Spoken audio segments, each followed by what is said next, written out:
Last thing before we go tonight, a day in the life of Newsmax, the cable channel for those who think Fox News is too leftist. First, there was this guest appearance. Wait, what did he say?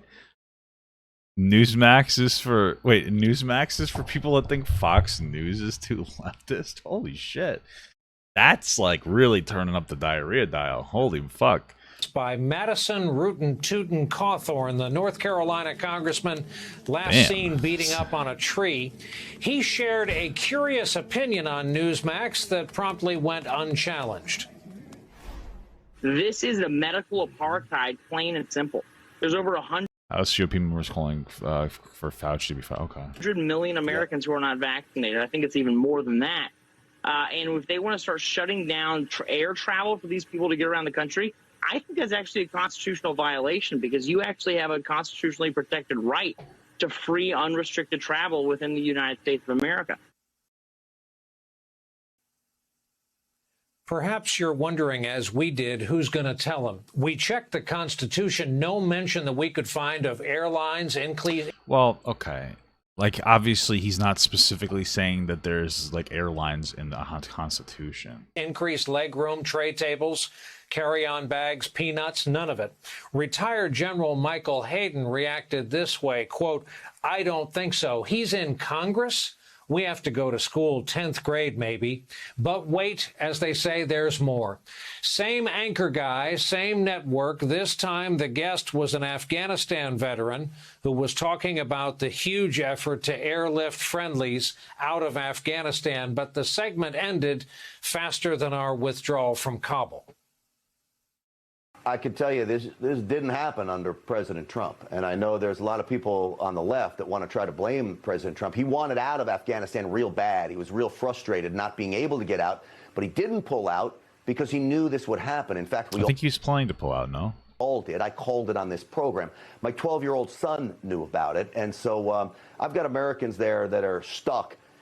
To me, that's a hostage situation. But, Joe, I appreciate you working to get them out. I really do, and I wish you all luck in the world. With due respect, thank you with due respect, Grant, I mean, like, veterans, you know, being one, right, and our friends are over there. Right. We followed this closely for multiple administrations, and we know that Trump's administration's efforts here were fairly weak.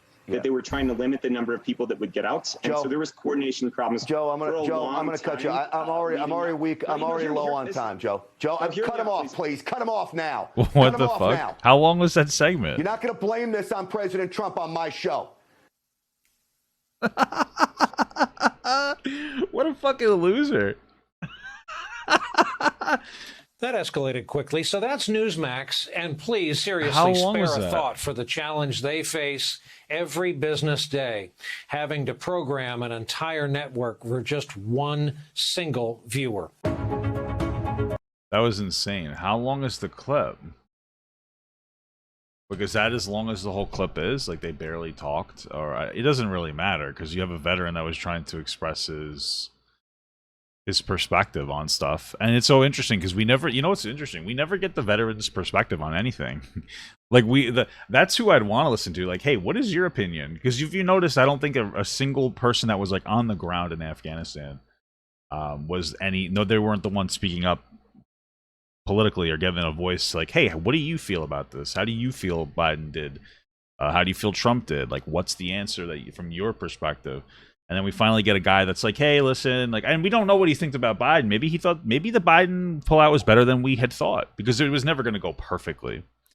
Maybe it wasn't, but he was just criticizing Trump for not being great. And it's so crazy that I would say it's a pretty general conservative value to respect military. And I respect military. Until it comes to your fucking God King, Donald Trump, of course, because Donald Trump is the fucking Messiah. That's insane. Also, like before, I think that people were talking about how it's a violation of the Constitution. I don't know if it is or isn't, but like I don't think he wasn't saying, hey, it's in the Constitution that I could fly on airlines freely. I looked into it a little bit.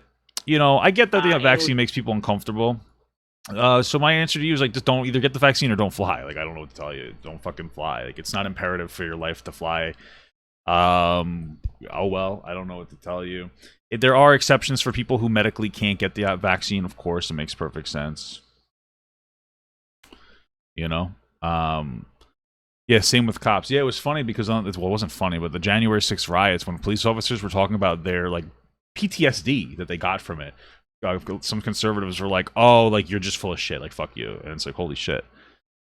I didn't know that there was a news station though that was more conservative than Fox. I didn't think it could get any worse, to be honest with you. You know, I get why some people voted for Trump. Like, I'm not going to get into the specifics. I didn't, but I understand. But you know, there's a difference between people who voted for Trump and like Trump supporters. And I'm going to tell you right now, like, if you wear a MAGA hat, man, you're part of a fucking cult. Like, it's weird that you would do that. It's just super weird. Super weird that you would love Donald Trump, because the general consensus, I think, from Donald Trump voters was like, yeah, we think he's kind of shitty and annoying and obnoxious, but like we want to try a non-politician out. And we like that he said he wanted to bring jobs back. And it's like, okay, I can respect that. I understand where you're coming from. But people are like, Donald Trump is like he's the God King. He's the God King, Donald Trump Messiah. You know, he's Jesus Christ reincarnated. It's like, okay. I'm thinking maybe you're a little too lost in the sauce. That was interesting, though. Holy fuck.